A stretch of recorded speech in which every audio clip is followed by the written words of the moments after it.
What is geomancy used for? Forecasting things, for obtaining knowledge, for prediction, for psychological analysis through spiritual means. We have all these new translations, all this actual research of how real geomancy was done from the 1200s to the 1600s, and that's truly causing a new renaissance in the art. What's interesting about geomancy is that there's no one way to do that process. You can use pretty much anything as your tool.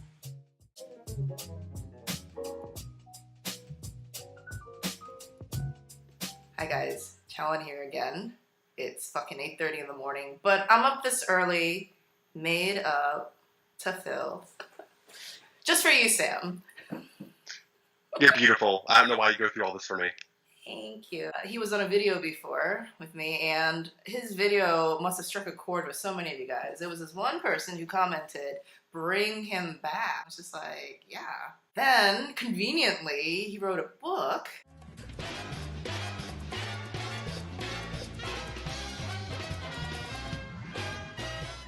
The ebook that you put out, it goes deep. And I had no idea that there was so much magic connected to geomancy. Well, I'll let you explain, Sam. So I'm writing this textbook on geomancy, and I'm aiming for it to be, a really, truly complete treatise on geomantic divination. And originally, I wanted to include at least one chapter, try to keep it in one chapter, on geomantic magic. Including meditations, visualizations, pathworkings, geomantic mudras, special hand gestures you can make with geomantic figures and so forth. And, I kept writing this chapter. And then when I got to the editing stage, I realized that it wasn't meshing well with the rest of the book. But then I had this random chapter on geomantic magic where it just did not seem to fit, and there's no way I can get the flow right. If I tried putting it in the middle, if I tried putting it at the end, if I tried making an appendix, it didn't seem to fit. Now I have my work in progress, my textbook on geomantic divination, and then I broke out this separate text for geomantic magic. And I think the division there is useful and clear.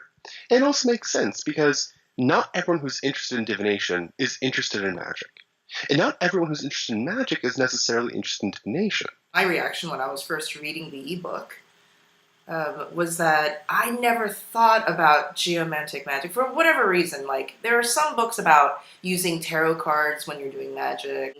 Runes, for whatever reason, they seem just inherently magical. But in my mind, in my limited knowledge of geomancy, it was always just a yes or no, really balls-on accurate divination system, and that was it. First of all, your intuition that, there's magic for geomancy, that's not wrong.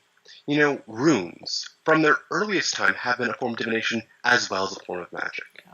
Tarot, being championed by the Golden Dawn and by, countless number of neo-pagans and newish people today, just is inherently tied to magical practice as well as divination and pathworking in the tree of life and so forth. Astrology is used for divination as well as for magic, whether it's electional astrology to get the timing right, or, pulling down the powers of the planet and the stars into talismans. All that is just inherently associated with magic from the get-go. Yeah. But if you look at the 1,000-year history of geomancy, there really isn't a lot about geomantic magic. It just really isn't that much done. There are some people, in the Arabic forms of geomancy who do use geomantic magic, but that's its own tradition, and that's something that us Westerners really don't have much access to. And the Golden Dawn has their kind of sort of geomantic magic, as they inherited it from John Hayden, from Asthea Magia. But in that sense of geomantic magic, it's really just a substitution of substituting the planets with the geomantic figures. So instead of using a Mars talisman, you'd have a Puer talisman, or you have a Rubeus talisman, because they're ruled by Mars, therefore they do the same thing. Which, yes, technically is a form of geomantic magic, but it's kind of cheap. It's just substitution at that point. Mm-hmm. So there's nothing saying you can't do geomantic magic in other ways. For instance, Balthazar Black's YouTube channel, Balthazar's Conjure, he talks about geomantic candle magic, which is an innovative way to do geometric magic by. Letitia, Puella, and Fortuna Major are very auspicious usually because you're having all these benefic planets, which is Jupiter, Venus, and the Sun coming together, and so that's a very auspicious combination. And in this case, it would be Fortuna Major is represented by the yellow candle. Letitia is represented by the purple candle, and Puella here is represented by the green candle, right? And then Puella would be our judge, as we used Puella here. If you think even a little bit about it, you can definitely incorporate geometric figures and geometric symbology and the algorithms of geomancy into most magical situations. It just takes a little bit of ingenuity for it. So that's really what my goal was for this ebook on geometric magic, Secreti Geomantici, was not so much to say, here are the forms of geometric magic you can do, but here are some examples of things you can experiment. Because I fully admit, even though I've written about a lot of these techniques, they're still very experimental. They're still very new. I use them, and I get good results with them, and I keep tweaking them and refining them as I go along. But they're still very experimental. They can definitely be refined. They can definitely be enhanced. They can definitely be augmented. And there's still so much more that can be done. It's just there's not many people doing it. And this ebook, I really hope will change that. That can introduce more people into using geomancy for magic. This ebook is around 70, 80 pages. And yeah. The way that you laid it out was you kind of tied geomancy as a hermetic system of symbols. I talked to Rufus Opus a couple weeks ago. The 7 spheres are an approach to understanding how things actually manifest in the world.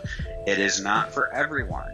Things begin as an idea, and then they descend through these 7 spheres, and in each sphere the idea gains a little bit more materiality. Mm-hmm. And he also mentioned Hermeticism. So I'm just like, okay, it's all kind of jigsawing together, but what exactly is Hermeticism? It's funny you mentioned Rufus Opus, because he's actually my instructor in Hermetics.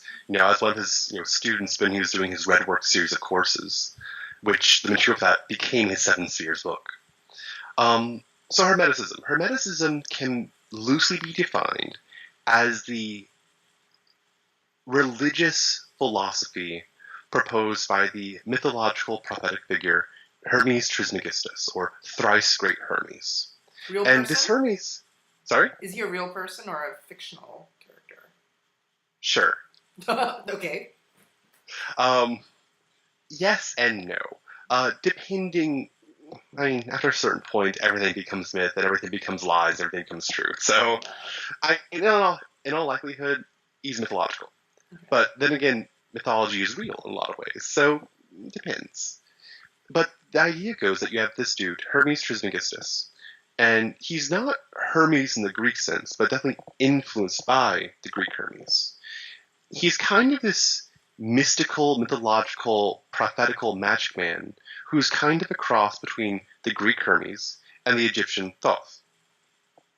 And, the Egyptian god of writing and magic and fate and so forth. So between these two, you have Hermes Trismegistus, who, story goes, according to the Corpus Hermeticum, which is kind of like the Bible, if you will, of Hermeticism. It's a collection of philosophical wisdom texts that describes Hermes Trismegistus's encounter with the divine Poemander, or the shepherd of men, kind of this demiurge, face of God, and describing to Hermes, here's the order of things, now go forth and be a teacher. And if you look through the past 2,000 years or so of philosophical and religious writings, you see Hermes' name dropped everywhere. He is considered not quite a doctor of the church, not quite a saint, but Hermetic philosophy and Hermetic doctrines really have permeated a lot of the traditional Western mystery culture, ranging from, you have the Hermetic Order of the Golden Dawn, you have the Rosicrucian Order, you have any number of different societies or cults or lodges that are based in some part on Hermeticism. You even have some texts like the Kabbalion, which I despise, but it also claims to be Hermetic, and it uses Hermes Trismegistus' his name and his philosophy to bring it kind of more fame so people will pay attention to it more.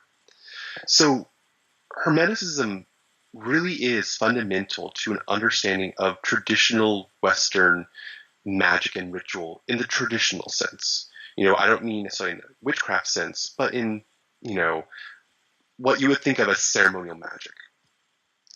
And the philosophy behind Hermeticism is basically Neoplatonism.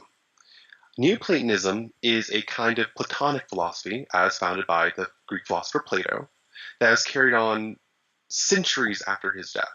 There's Plato, then you have the Platonic school, and then over time you had people who would have called themselves Platonists, but from our vantage point in the modern era, there were significant differences that we can call them Neoplatonists, because they also incorporated bits of other philosophers along the way.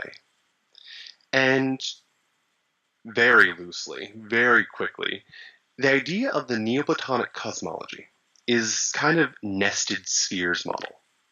You have God, big infinite ocean of God, the nothing, the divine nothing that is everything.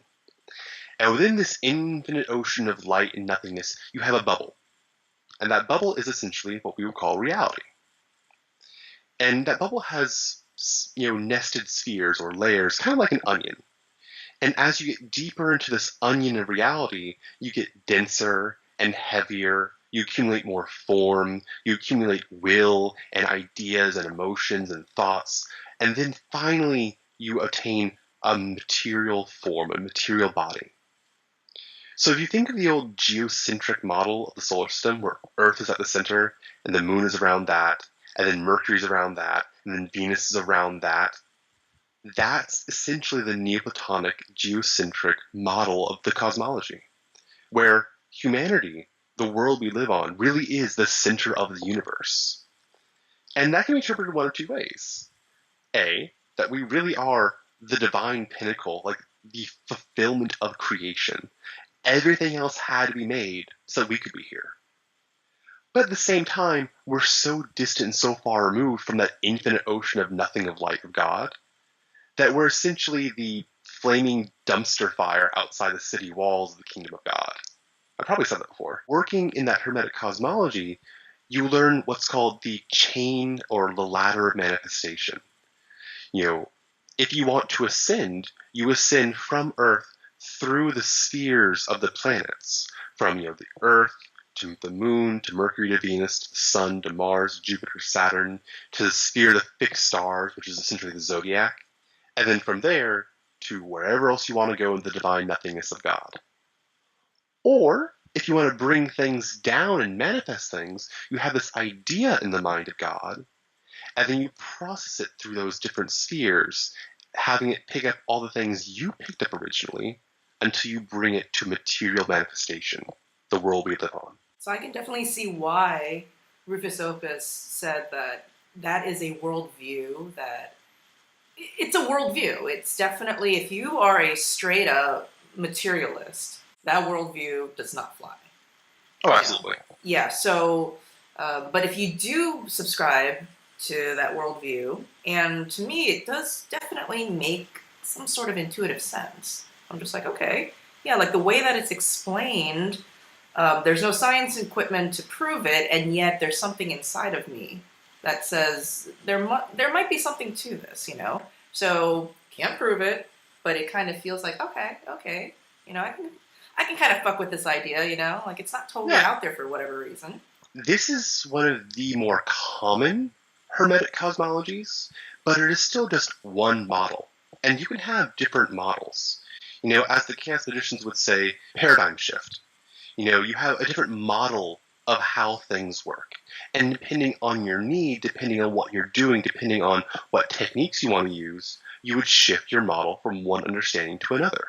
For me, in my case, yes, I'm a Hermetic magician, but I'm also a priest in Santeria. And those two there are some similarities in their cosmologies, but they're still two completely separate cosmologies. And I can't bring a Hermetic cosmology when I'm going before the Orisha. And I can't bring, Orisha cosmology if I'm working with the archangels, or if I'm working with astrological magic. So they're different understandings, but it's still a model, and all models have use. It's just important to remember that the map is not the territory. I totally agree with that. And I have friends who are all over the political spectrum. And if I'm talking to I don't have any Trump supporters, I think, as friends, but I definitely have some hardcore libertarians. And when I'm talking to them, unless I want to get into a big brawl that'll completely destroy the friendship, I need to sort of step into their worldview. Mm-hmm. And then when I'm talking to my bleeding heart liberal friends, I step into their worldview. When I talk to my super Christian friends, I step into their worldview. They're all very separate, and yet I can switch and still be in reality. For me, learning how to get rid of that super, it has to be one way, there's only one objective reality. That was the first step in sort of becoming more magical and being able to think, okay, I can sort of have more softer nebulous boundaries in terms of what I consider objective reality. Geomancy, like the video before that we did, you explained it as each line showing an element. And you see how each figure has 4 rows: fire, air, water, and earth, in that order. And your book talks about the elements. They are sort of like the intermediary between all the celestial spheres and us. In a way. Sorta. Am I totally putting words in your... Okay, please explain. So there is definitely interplay between the zodiac signs, the planets, and the elements. There absolutely is. But you kind of need to break it down by sphere. So at the most distant, you have the sphere of the fixed stars. You have the stars that do not move, the constellations, the zodiac signs themselves. Beneath that, you have the 7 spheres, the 7 planets, from Saturn going down to the moon. And those are the wandering stars. The word planet is a Greek word that literally means wandering. And then in the middle of all those spheres, you have the realm of the elements, which you can consider to be nested within themselves. But more commonly, it's thought of that all 4 elements are mixed together to form the world we live in. So the elements really are separate from the planets. There are connections between them, absolutely. Fire is definitely associated with Mars and the sun. But though there are connections, you can't really equate the planets with the elements. And you might have heard of quintessence, or the 5th element, which isn't necessarily love, as according to the movie, but it is kind of I consider it not quite an element, not quite a planet. It is an underlying kind of sub-force that undergirds everything else. You can call it ether, you can call it chi, you can call it ki, you can call it whatever you want. For me, it's the 5th element. I use element loosely here. So when I refer to the elements, I don't refer to the 5 elements, I refer to the 4 elements plus 1. And that spirit, that aether, that 5th element kind of brings and ties everything together into its matrix. And because it's neither here nor there, it's not something you can really, I claim, at least in my own personal practice, it's not something you would directly interface with. The geomantic symbol set relies on the 4 elements: fire, air, water, earth. And you'll notice they get from least dense to most dense. Fire goes upward, air goes around, water goes down, and earth stands still. You have the most subtle and movable and flighty to the least subtle and most dense. And you can kind of see that nesting there as well.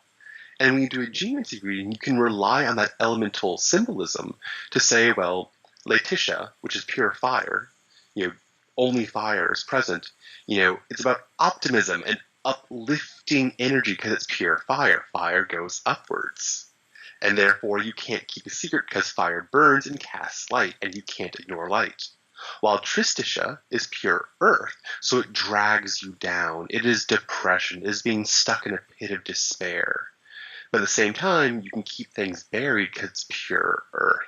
You've got the four elements. They're represented by the lines in geomancy, and the way that they all interact together in a shield chart kind of represents the energies around you.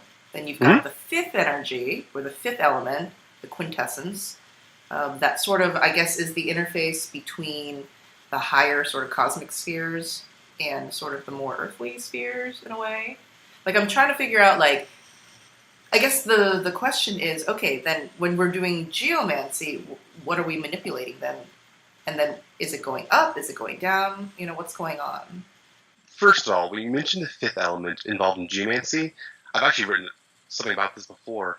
Basically, the fifth element has no role at all. No direct role, at least. It may play a role behind the scenes, like it would with everything else, but you're not really working with spirit or aether or quintessence or whatever in a geomantic chart or in geomantic magic. Like, you can't point to a figure and say, this figure represents the fifth element, or the fifth element's, interacting with fire in this figure. Like, you can't say that because there's no fifth row for the figures. There's no fifth mother or fifth daughter or fifth nephew or, niece. There's no role for the fifth element to play, except that it keeps everything going from behind the scenes. So when you're in a geomantic reading, honestly, the jury's kind of still out in that.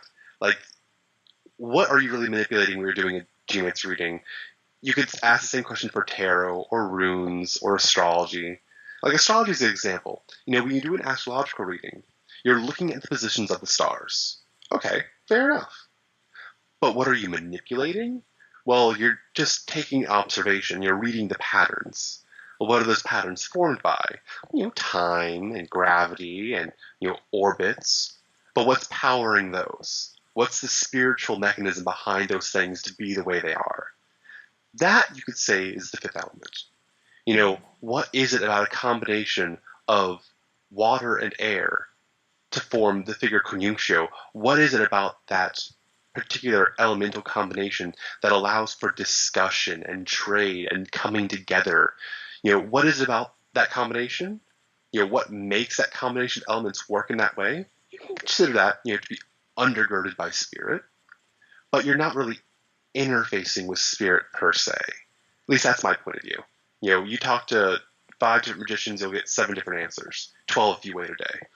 There's a quintessence, there's that fifth element, and I'm going to assume it's kind of like the anima mundi, sort of, kind of, whatever. Yeah. Yeah.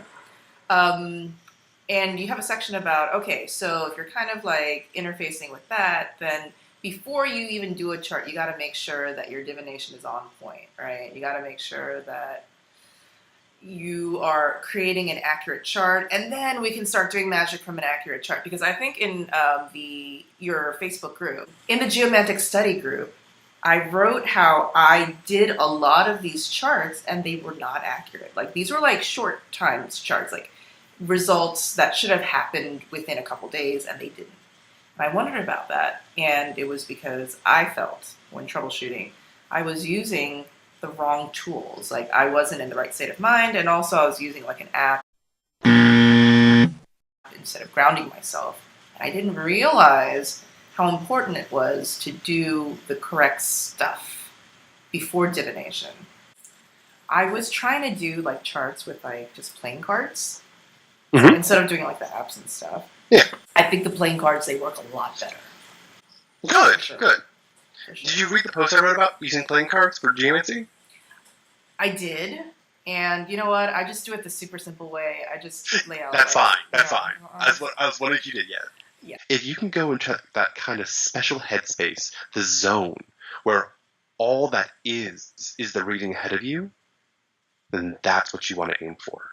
That's why I don't like people using apps or online random number generators for divination, because you don't have much of an opportunity to get into that zone, that headspace, that manipulating a stick and a surface, or shuffling cards, or some other physical act that can distract your physical body and your physical responses.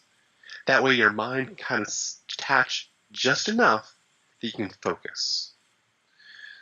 So being able to focus is important. being able to come to situation without bias is important. So, like, if you're really worried about something that's going to happen to you, like, for instance, if you're wondering whether, some dude, is going to fall for you, and you're really set after this dude, and you can't accept a negative answer, then you're not ready to do a divination reading for yourself. You can either wait, maybe do some meditation, maybe do some purification on your own, so that you can become ready, or you can have someone else do the divination for you on your behalf. That way, they can be unbiased for you. I've seen specifically mentioned in geomantic literature that you should also pay attention to the environment around you. Like, obviously, it's hard to maintain focus if you're surrounded by children, or if you're being crawled over by children, or if you're at a theme park, or if you're swimming. It's hard to maintain that kind of divinatory focus. But I've also seen it mentioned that you should pay attention to the weather. It's inadvisable to do divination when there's a terrible storm going on, or if there's an earthquake, or if there's severe wind, or if there's truly biting frost. Not too long ago, we had a terrible windstorm here that knocked over trees, and we hadn't seen anything like that in decades here. That would have been a poor time to do divination. And the reason is that you're trying to tap into the anima mundi, the soul of the world. By tapping to this kind of undergirding matrix of reality of the world we live in, kind of like a material Akashic record, if you will. By tapping into that, you can pull out any information you want from this world. But if the anima mundi is upset, you're not going to get good results. Why? Because anima mundi is like the mind of the world. It's the soul of the world. And if your mind is upset, you can't focus. So if the soul of the world is upset, it can't focus. It's like if I were to try to call out to you, through a staticky connection. You couldn't hear me, I couldn't hear you, so we're kind of wasting our breath. If you can maintain that focus, and if you have a strong connection to anima mundi, you can mitigate bad weather somewhat. Like a little bit of rain falling, not a big problem. Torrential downpour, you may want to hold off unless it's truly necessary, and if you can truly shut it out where you can really get that deep focus.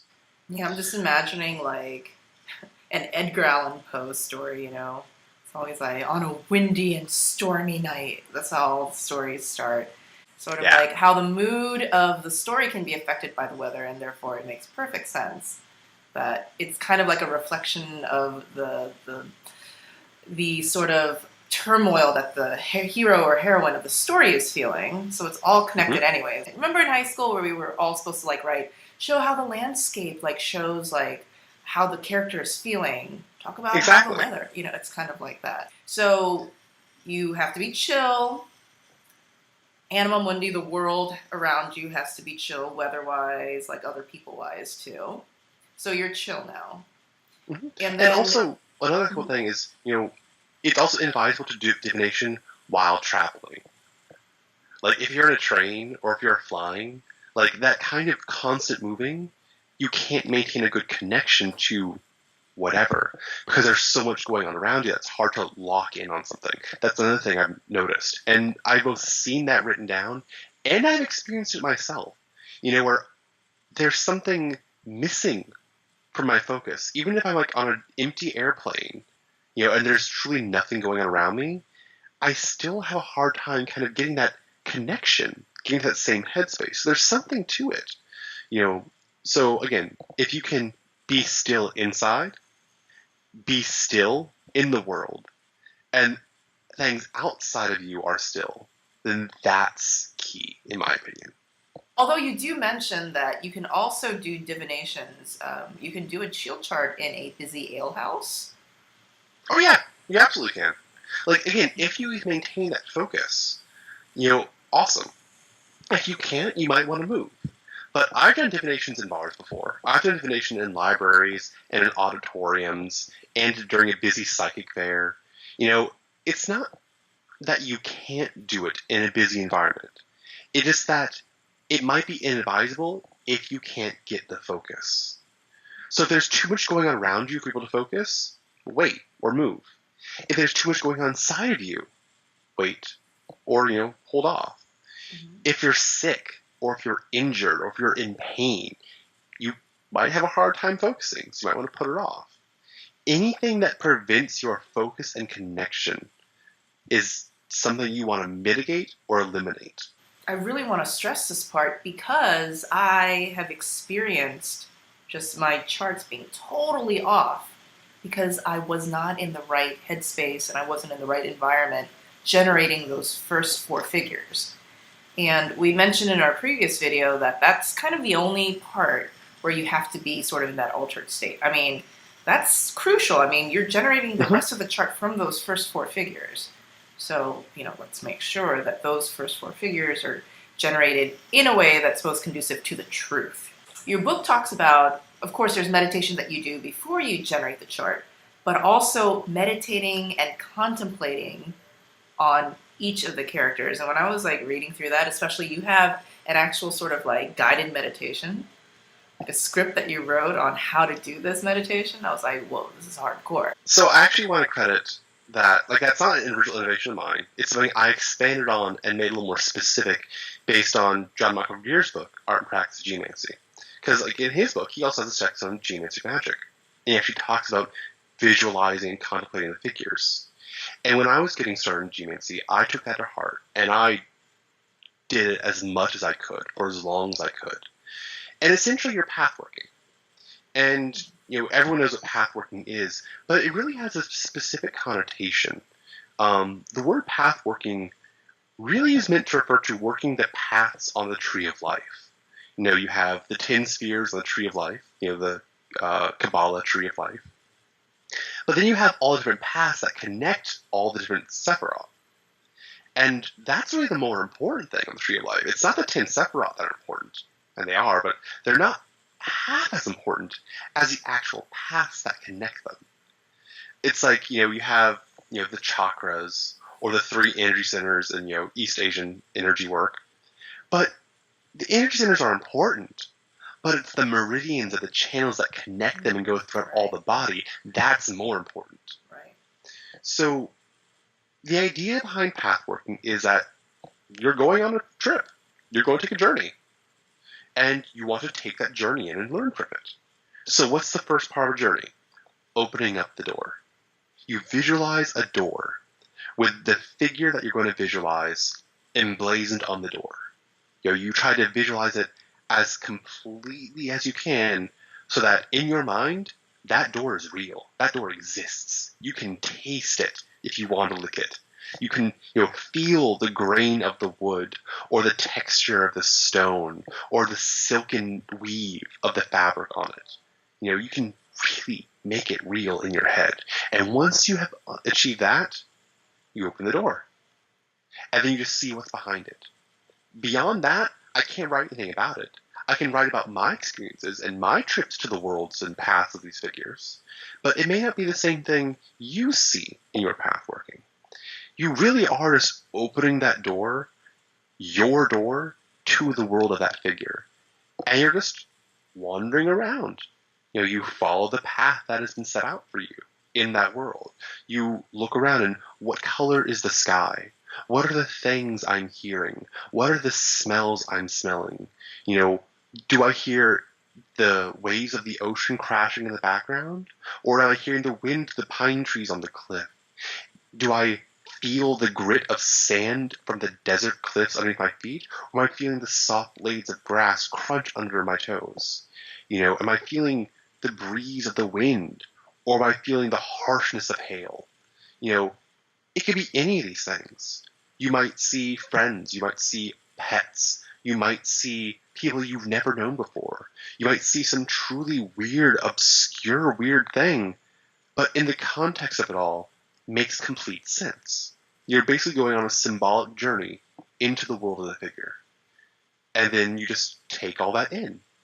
Just experience it, enjoy it, maybe run away if it gets a little too scary. And then you head out back to the same door you came in, you close the door. And then you just process it. What did you see? How did it feel? What do you think it meant? Give it a day. What do you think it meant again? And so forth. It never even occurred to me to contemplate any of the figures. I mean, tarot cards, okay, because there's artwork, of course, it makes sense that you would sit and look at the colors, the lines. What does the dog in the Fool, the Fool card, what does it mean? Why is it nipping here and not there? Different decks have different artwork. Exactly. But for geomancy, never thought of it that way, and yet it makes perfect sense. That's also one of the reasons why I have that whole chapter on Hermetic cosmology in my ebook. Because you're right. You're absolutely right. Tarot is beautiful. It is elaborately, intricately layered with, layers upon layers upon layers of symbolism, all delicately and beautifully laid out for you, assuming you got a good deck at least. Yeah. There are some that aren't. But then you also have, astrological symbols, where they may be short and simple symbols, but you can break them down and see how they interplay and see what patterns there are with different symbols. Yeah. The symbol for Mars is the shield and lance of Aries. The symbol for Venus is the mirror of Aphrodite, but they both have that circle in them. So what does that mean? But with geomancy, you just have dots. You have yes or no. You have is there or is not there.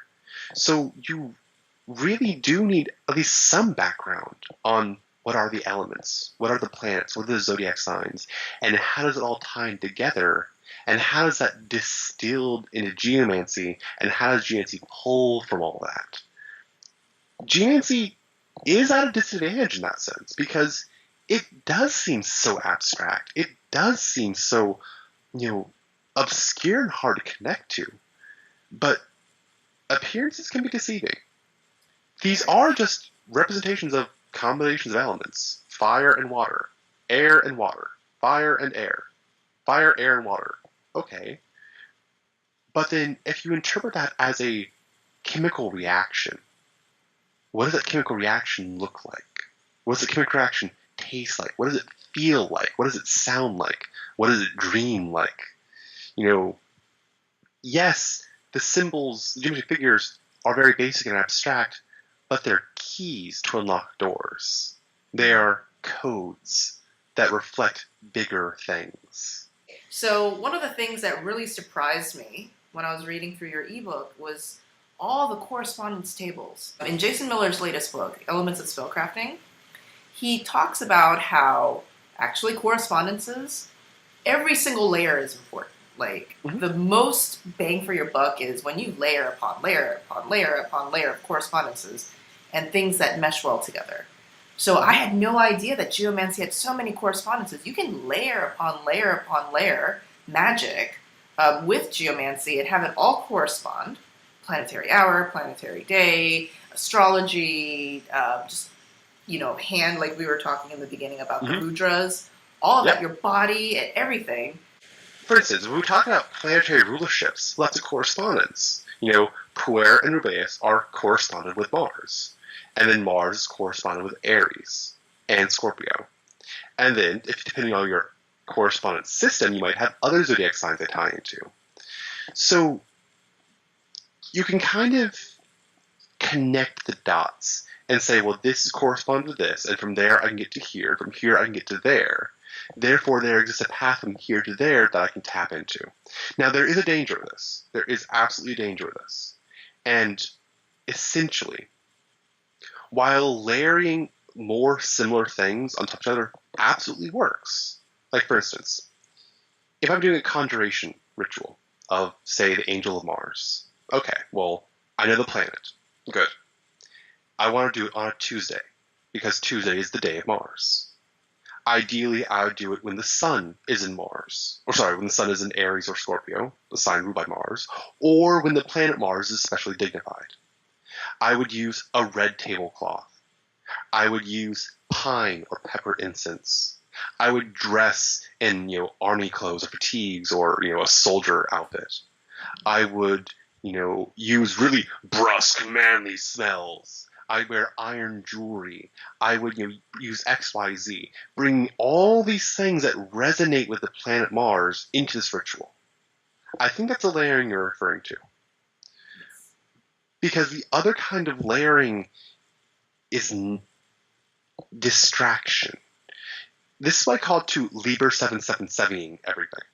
You have Liber 777, which is a well-known occult text, I think spearheaded by Aleister Crowley, which is basically a massive correspondence table of everything to everything else, based on, the 10 Sephiroth, the 22 paths, the Tree of Life. Okay, straightforward enough. And he really does correspond pretty much everything that was in vogue at the time, from Egyptian gods to Celtic gods to Babylonian gods to planets to demons to names of God and this, that, and the other. And you can definitely go from here to here to here to here to here to here and come up with a correspondence. But in my experience, the more layers you have that separate two things, the weaker the connection becomes. Like, you could totally associate my left foot, specifically my left foot, with the Greek god Thoth. There exists a correspondence for that, I'm sure. Does it make any sense? Absolutely not. Oh, but you can Liber 777 it. Just because you can make a chain of correspondences doesn't mean you should. And in my experience, the fewer correspondences you have to go through to get from here to there, the better. So for instance, case in point with geomancy, I use a particular set of zodiacal correspondences for the geometric figures that may catch some people off guard. It used to be the more popular of them. It used to be the only one available to all of Europe. But starting the late Renaissance period, a more simple zodiacal correspondence came up. For instance, in the Golden Dawn system, which is inspired by John Hayden, Puer is associated with the sign Aries. Why? Because Puer is associated with Mars, and Mars is associated with Aries. Okay, fair enough. But in the system I use, Puer is associated with Gemini. Why? Well, turns out there's actually an older system of lunar mansions where Puer is associated to a lunar mansion that's located in Gemini. So for me, it's a little more direct to use that older set of correspondences than the more modern one that has an extra man in the middle. Is it that there's Mars is a middleman between? Sorta. Okay. So in the Golden Dawn system, inspired by John Hayden, you go from geomantic figure to planet to sign. Mm-hmm. In the older system, you basically go directly from figure to sign. Okay. There's no middleman. It's more direct. And I say it goes by lunar mansion, but the lunar mansions are just a redivisioning of the zodiac. Like, I had heard of lunar mansions before, and I have an app, iLuna, that I use a lot. Mhm. And I always wondered, what's that thing with the bottom part that has like an Arabic sounding sort of name? And I never understood it. I make a big deal out of them, at least for describing how certain things come to be. Mm-hmm. But truth be told, lunar mansions have not really a big role to play in most Western magic systems. They're huge in Arabic magic and Arabic astrology. They are huge in Indian and Hindu and Vedic systems, using a slightly different set of lunar mansions. They're huge in Chinese astrology, again using a different set. Knowing the position of the moon amongst the background stars is huge, but it never really took off for this many reasons in Europe. I mean, there are texts like the Picatrix and Cornelius Agrippa's 3 books of occult philosophy that do absolutely talk in depth and at length about the lunar mansions. But in general, you just don't seem to find them that used. They were used, just not that much compared to other things. But because geomancy has its origins as an Arabic, Islamic, Middle Eastern, Saharan art, you do see traces of that, at least in a few places. I liked how you were talking about how if you use the right timing, then you don't have to do as much. Like it's almost it's almost like on a really nice, sunny, windy day, your sailboat, like it kind of drifts on its own versus a day where there's no wind and you gotta like row the motherfucker, Mm-hmm. It's kind of like that. The metaphor I like using is imagine you're standing in a river and you're in the middle of the river, and there's things coming down the river towards you. Some pieces are trash. Some pieces are, nice bits of coin or some jewelry. Some pieces are, toxic bombs waiting to explode. Mm-hmm.